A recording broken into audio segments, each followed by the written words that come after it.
I have done this.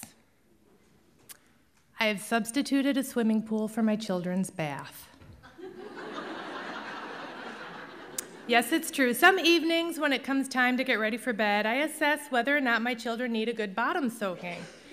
And I feel if they have spent considerable time soaking their bottoms in a body of water that day, such as a swimming pool, we can skip the bath and do something else that's fun. As long as it's not too much sweaty fun, like we dance party. I've done this.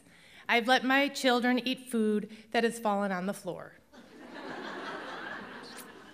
I suppose I should say this in the present tense as it occurs with high frequency. I let my children eat food that falls on the floor. If my child was to drop a piece of food on your floor and you were to say, hey, 3-second rule, my child would look at you with a blank expression. We haven't introduced that phrase. At our house, it's more of a pick it up, eat it, now, later, or whatever.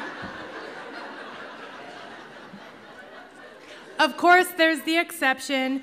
We don't eat food that has fallen on public bathroom floors. I'm sure of it.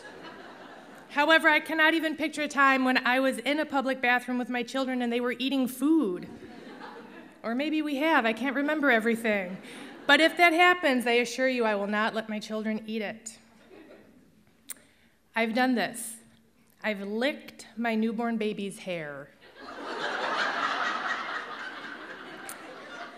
Those of you that knew Wolfie when he was born will remember his newborn, full, thick, lush head of hair. So I was rubbing his soft hair against my cheeks, my chin, my lips, and went for the lick, just like, I don't know, Mama Giraffe or something. I've licked my baby's hair, and so have you. Or something similar, right?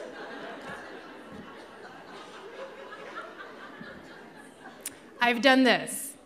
I'm ashamed to admit it, neglected to buckle in my baby into the car seat.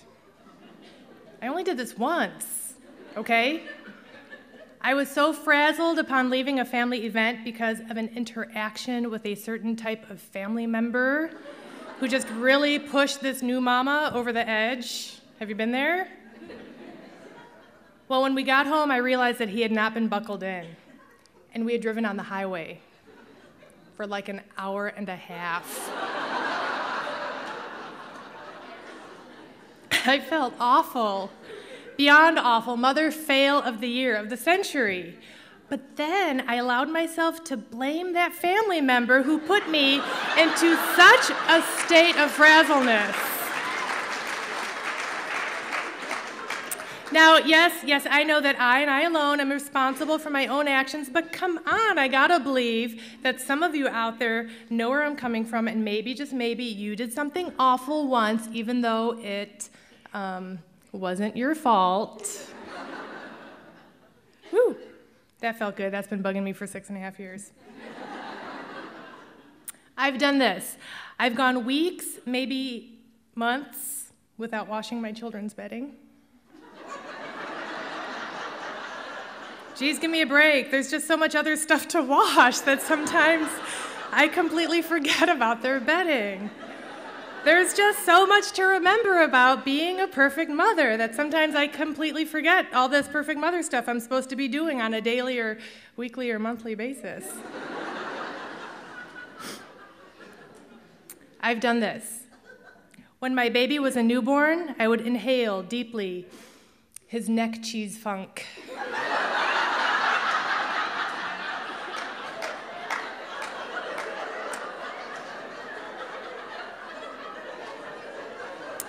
Most times, after using my finger to scrape out that funk that settles in those chubby arm and neck and thigh folds, I would sniff it before wiping it off on the burp cloth.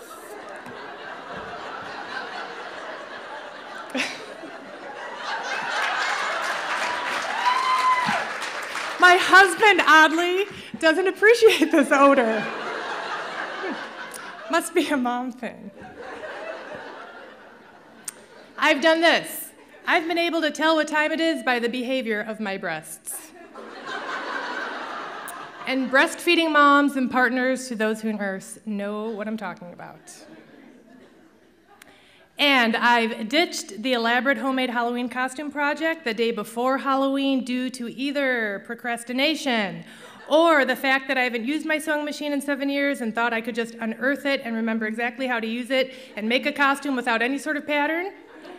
Or because I thought a glue gun could do the same thing as a sewing machine and sometimes it just can't.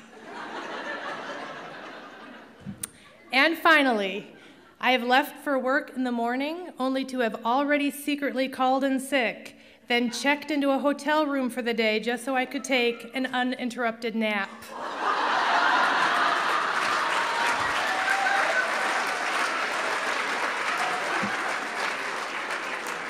Okay, you know what? I've never actually done that, but I have fantasized about it, and so have you.